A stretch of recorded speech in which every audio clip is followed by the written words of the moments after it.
The year is 1971. A Berkeley student obsessed with building electronics and a high schooler who loves playing pranks. Pretty soon, they start scheming, and together, they build a little blue box that can trick phone systems into giving you free long-distance calls. Now, these things are totally legal, but that doesn't stop them from selling it. And if you haven't figured out exactly where this story is going yet, this is the beginning of a company that is going to change the world. And that company is, of course, Apple.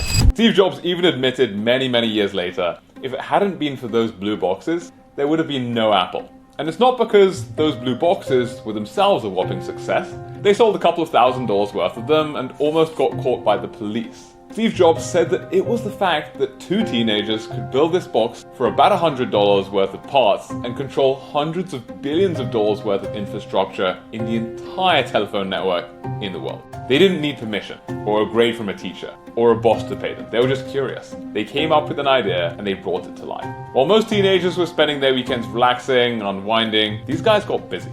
Because when you have an incredible idea, it's your responsibility to see it through at all costs. Experiences like that taught us the power of ideas. So he did what most teenagers wouldn't dare do. He sold his VW microbus. To be fair, he did have help, because Woz also sold his HP 65 calculator. And together they scraped together enough funds to build the first Apple I computer. They were all in. My brother Dom and I are building our startup EZA because we had that same realization, and we're experiencing a similar kind of moment. Except instead of going from landline phones to computers, soon there's going to be a massive shift going from Web 2 to Web 3. The internet as we know is going to become entirely different. Web 1 gave us websites that we could read. Web 2 gave us social media where we could read but also write, create our own websites, create our own online presences.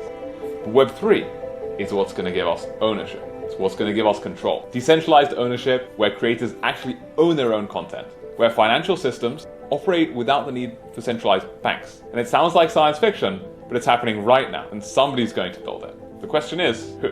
The Steves of the world weren't particularly special. He didn't come from money or status or fame. Steve and Woz were just curious teenagers. And so it got us thinking, what if instead of waiting for big tech companies to build Web3, we could build an environment and teach normal people just like you to do it? What if we made it free and open to everyone? But we knew that just like Steve Jobs did, that if we wanted to do it, we had to go all in. So Dom and I quit our jobs. I'd just come top at Cambridge and was one of the youngest people as an attorney in New York. Dom had just graduated from Wharton and was working in finance at Blackstone. And since then, we've been flying around the world to make this future. Which is why I want to invite you to come to an EZA hackathon. Every month, we're giving away hundreds of thousands of dollars in prizes and funding to help founders build the future of the internet.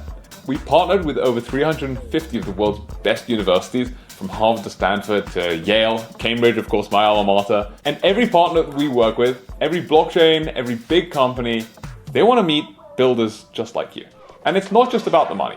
At hackathons, we bring together the smartest people in the world. We've just come off the back of a massive hackathon that we hosted in Singapore together with Ripple, who are building a completely new financial system. You get to meet amazing people. We flew out many hackers to come and join us. They got to meet the CTO of Ripple, the CEO of Ripple, the chairman of Ripple, and you get to have this amazing network. And of course, a bunch of free food and also coffee. Our hackathon winners have gone on to build companies worth literally billions of dollars. We've had our first unicorn. They're actually valued at $2 billion. They've been scouted by Y Combinator, by top VC funds, not because they necessarily had a secret advantage, but because they showed up, they learned something new, and they built something in 48 hours.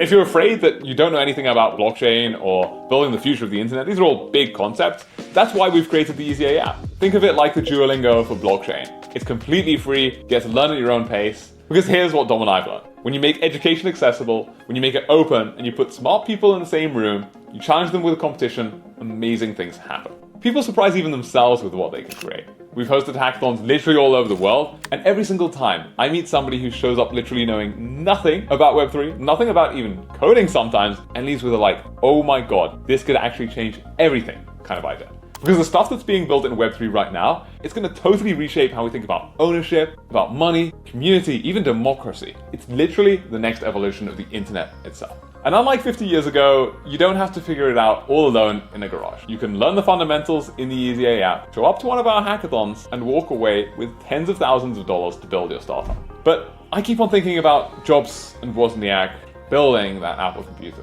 They were just two curious people who decided to sell everything and go all in. Lucky for you, you don't have to sell everything. In fact, you can come to an EZA hackathon, and in 48 hours, who knows, it might just change your life.